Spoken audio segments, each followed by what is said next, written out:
ever wonder to yourself, is Laura Ingraham really that miserable? Or is it a team of miserable people that come together like a hateful Voltron and they put this long face on it? Well, your answer? Probably both.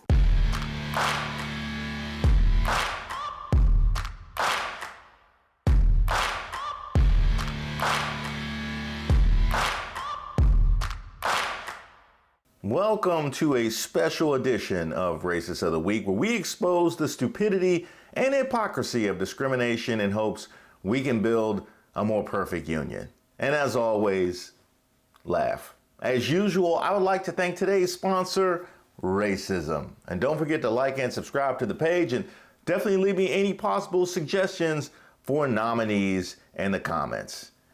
Today's nominee is Fox News producer Clegg.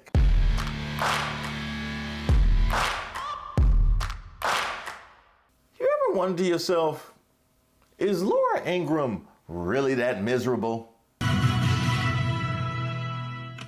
right, ready for some humor? Black Lives Matters. That's the humor. Or is it a team of miserable people that come together like a hateful Voltron and they put this long face on it? It's always unwise to seek political advice from someone who gets paid $100 million a year to bounce a ball. Oh, and LeBron and Kevin, you're great players, but no one voted for you. Millions elected Trump to be their coach. So keep the political commentary to yourself, or as someone once said, shut up and dribble. A few moments later. Well, he's allowed to have his view about what kneeling and the flag means to him. I mean, he's a person. He has some worth, I would imagine. I mean, this is beyond football, though. Well, your answer? Probably both. So they're reaching out to the flag burners and the America haters. If you felt embarrassed and angry to see this type of woke nonsense at the White House during a time Christians have regarded as holy for 2,000 years or so, well, that's the point. They wanted to offend you. They did it on purpose because they think their supporters like that sort of thing, and they do. Enter Clegg, a producer for Laura Ingraham after previous stints with Carrie Lake and Charlie Kirk. So you know this is coming all the way from the dumpster. Now, I wouldn't have known Clegg's name, except he made sure we remembered it after he posted this.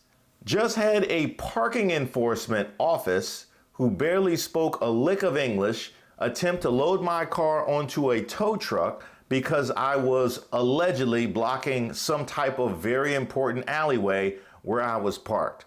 I'm gonna go ahead and stop you right there, player. Did you just give me grammatical errors while you complaining about somebody else's English? Like, I know he didn't just give me a grammatical error while he complained about somebody else. Is that what just happened? Okay, I was just checking. Is that what just happened? Okay, I got it. Okay. He said, we have to move your car. Told him, no, sir, I'll move it myself. Thanks, sorry for the trouble. Very polite. That's pretty Trumpian also. He then says in his broken tongue, yes, but your plates are also expired. You have to follow law, sir. We have to tow. It's too late. You can't move your car. And an accent and diction so thick and faulty, it was nearing Aboriginal levels. Okay, so you're complaining that his accent is so thick and faulty, but it sounds to me like he communicated with you just fine.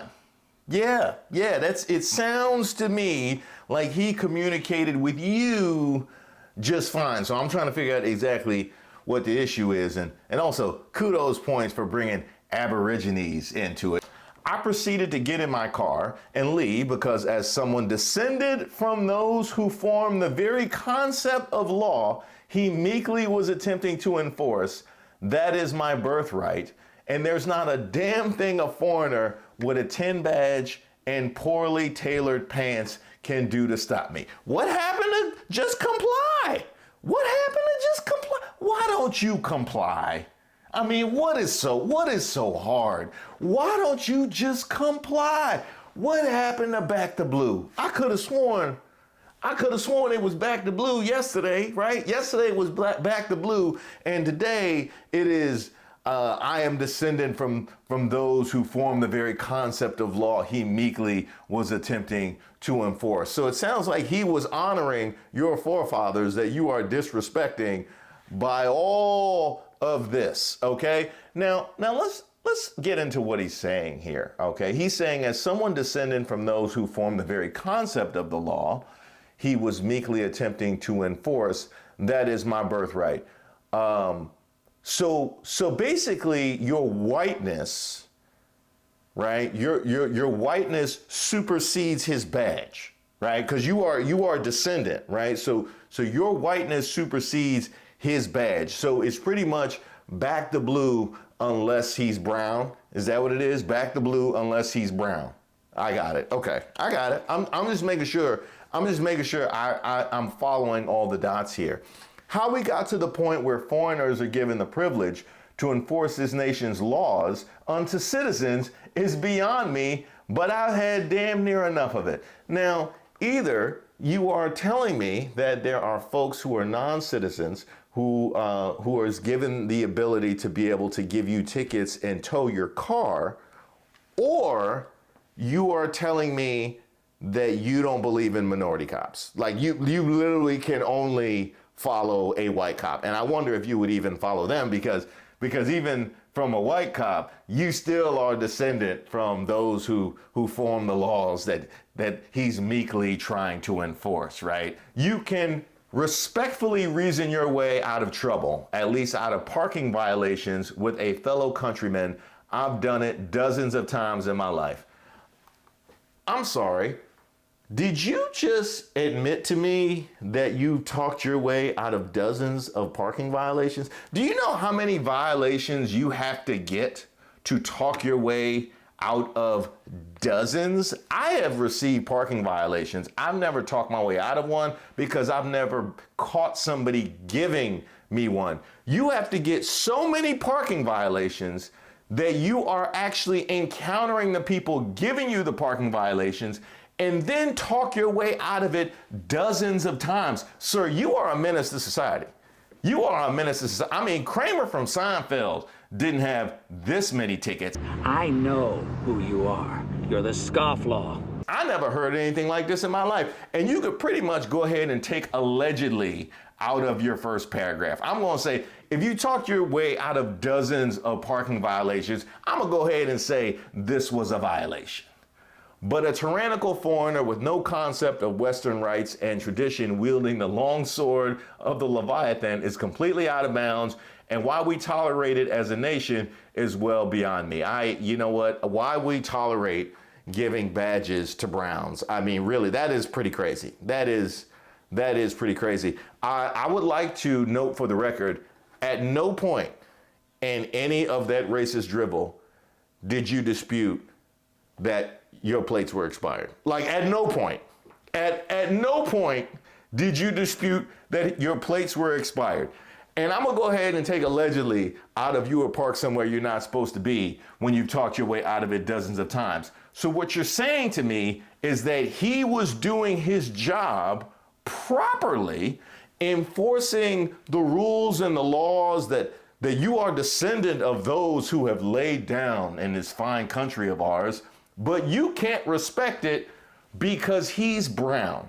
Is there anything else? Is there anything else anybody wants to know? I think I got it. Okay. All right. Now Fox News, okay, because I got to holler at you now.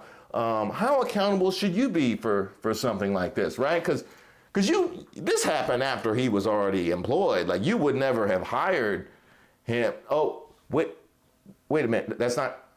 Oh, okay. So he had already previously posted this.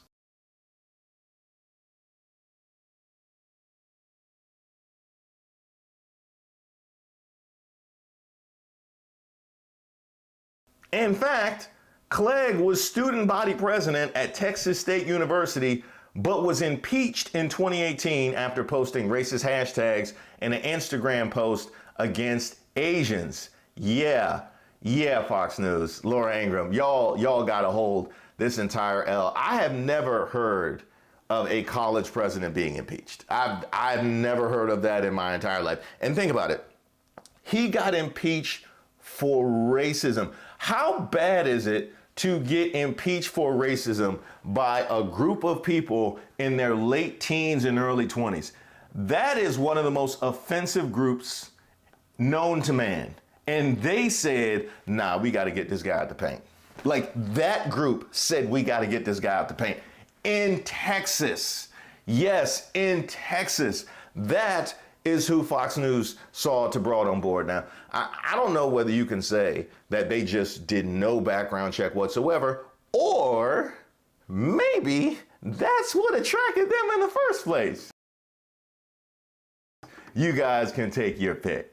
Now, all of y'all, Fox News, Laura Ingraham, all y'all nominated for Race of the Week alongside Clegg. Y'all know the drill. We just did the same thing with Ann Coulter and Vivek Ramaswamy. Y'all are platforming this nonsense. And by the way, if you haven't checked that out, the link will be in the description.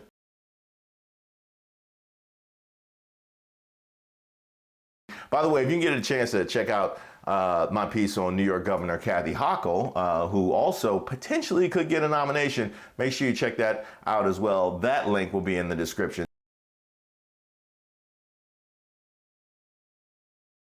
But you guys let me know in the comments who you think should ultimately take home the prize. This is one of the most competitive weeks we've ever had. As always, if you have somebody you would like to nominate, leave it in the comments. You can email me at reese.waters@gmail.com, and be sure to subscribe to the page to make sure you get notified when the next video drops.